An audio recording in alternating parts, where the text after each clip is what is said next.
are filthy Christians. Got plenty of filthy Christians. And we really think that being meek is a bad thing. But Jesus was meek. True?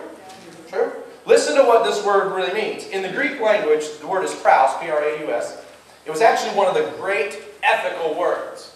To be meek was a good thing. Okay? Now remember from a month or so ago, ethics is defined as what should be. Okay? Not what is, that's morals. Ethics is what should be.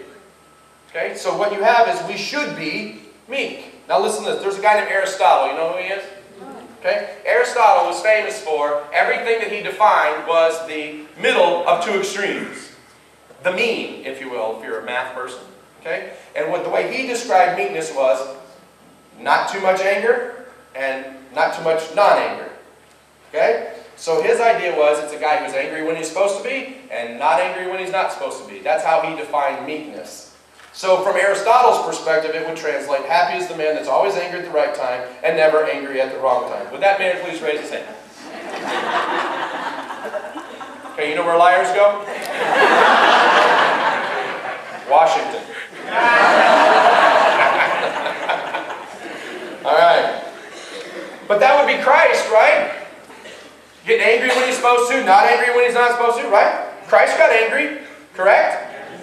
Remember the time he's at the church and they're selling the stuff? You know, the women's ministry's having a bake sale and Jesus didn't like it? Remember that? He got a little ticked off, didn't he? I'd say so. Went around, and he went around, not only did he go around, turn around tables and have, you know, who knows, but he was so angry. The Bible says that when he walked through the crowd, they got out of his way. In other words, ooh, he's ticked. Let him go. But he didn't get angry because he was angry at the people. His anger was rooted in his love for his Father. He wasn't angry at the people. He was angry at what they did. So he was angry at the right time, not angry at the wrong time.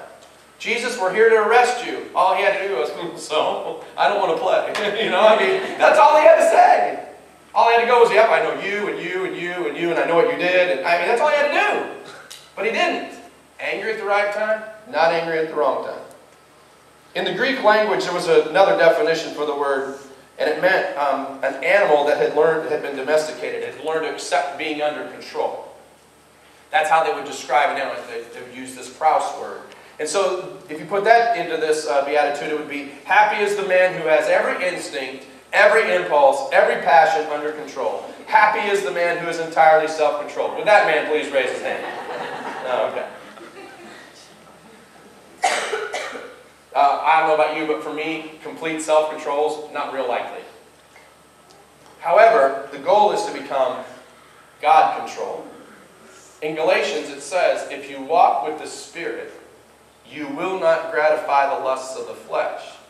And here's another place where the Greek language is really cool. What that really says is, in the original Greek, if you walk with the Spirit as you are already walking.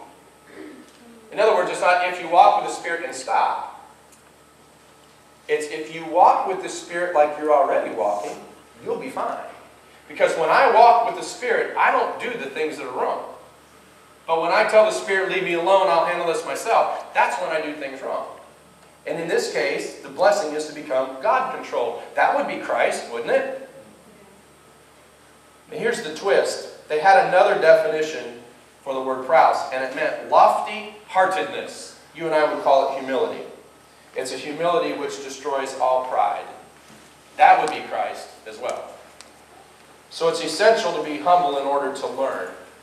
Now, school teachers, raise your hand. Any school teachers? All right?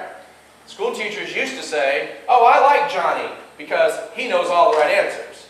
Nowadays, what teachers say is, I really like Johnny. He's the smartest in my class because he asks the best questions.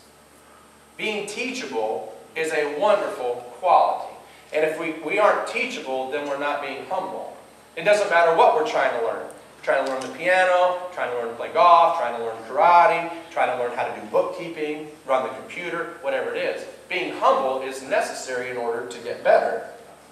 Just last week we were talking about grace, and in order to be teachable, we have to realize that our relationship begins with our humility and realizing our weakness and our need for Him. So meekness is not weakness. Meekness describes humility, the acceptance and the necessity to learn, and the necessity to be forgiven. So happy is the man who has the humility to know his own ignorance, his own meekness, and his own need.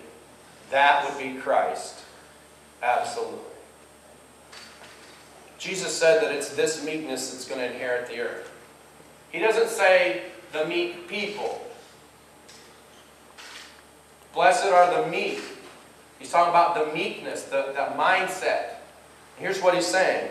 The greatest leaders of all time that you can name, the greatest ones have been people who controlled their passions and their instincts and their impulses, and they lived their lives under discipline. Absolutely. I'll give you two examples. Moses. Moses was a human being, 100%. And there were times that Moses got very angry. He killed somebody. He exhibited other human emotions. He ran away for 40 years. He comes back. There are times he got ticked off. He comes to Pharaoh, makes him mad, throws the stick down. The snake thing shows up. There's time when Moses got mad and he hit the rock. Moses was a man who was angry at the right time.